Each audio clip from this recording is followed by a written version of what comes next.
What are the considerations in choosing between ISO IEC 27001, 27701, Data Protection Trustmark, Philippine Privacy Trustmark?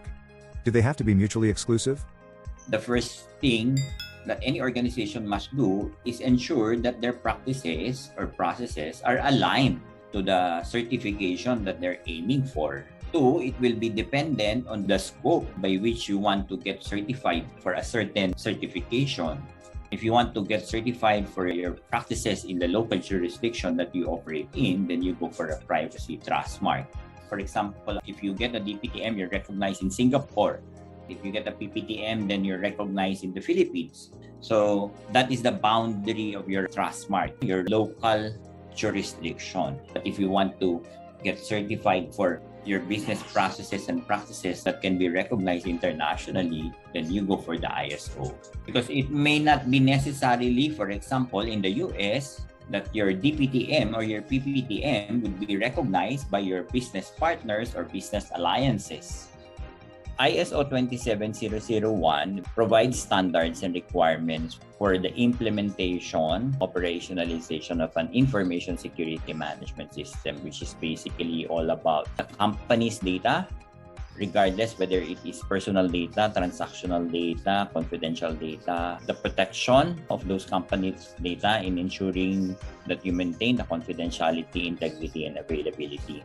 On the other hand, the ISO 27701 is actually an extension of the ISO 27001 with the inclusion of privacy principles that is adaptable depending on the context of your organization, meaning where your company operates and what is the scope of the privacy or data protection regulations in each of those jurisdictions. Now focuses on privacy information management system. The information security management system being implemented by organizations is now extended to the protection of personally identifiable information that may be affected in the business processes of the organization. Providing choice, providing notification, privacy notice, getting consent. So these are now guidelines that are also in the ISO 27701. The foundation should be your ISO 27001.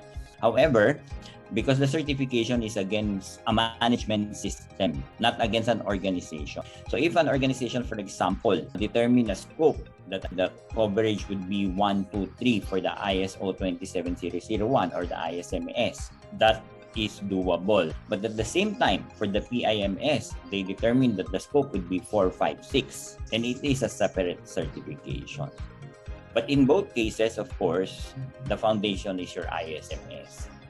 The ISO standards are their basis for awarding the Trustmark. So the practices, the requirements, the standards are all can be referenced from the ISO IEC standard. In the case of the Philippines, based on the information provided by the National Privacy Commission, the auditing agent would have to look at an organization's ISO 27001 and ISO 27701 practices or alignment to those standards for you to be awarded the Philippine Privacy Trust. Similarly, in Singapore, the Data Protection Trustmark.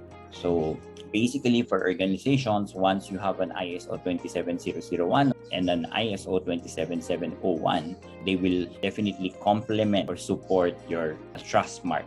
In the Philippines, it is not a requirement that you get certified for the ISO standards, but if you can demonstrate that your practices are aligned to the ISO standards, then it will again support your certification for the Trustmark itself.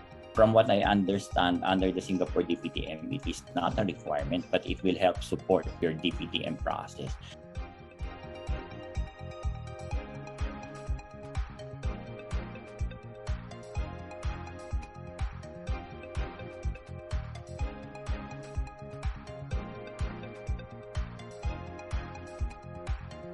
For more data protection resources, visit www.dpacsnetwork.org, the Data Protection Excellence Network, and sign up for free as a member to have full access to all content. Do also like and follow us on Facebook and LinkedIn if you found this useful.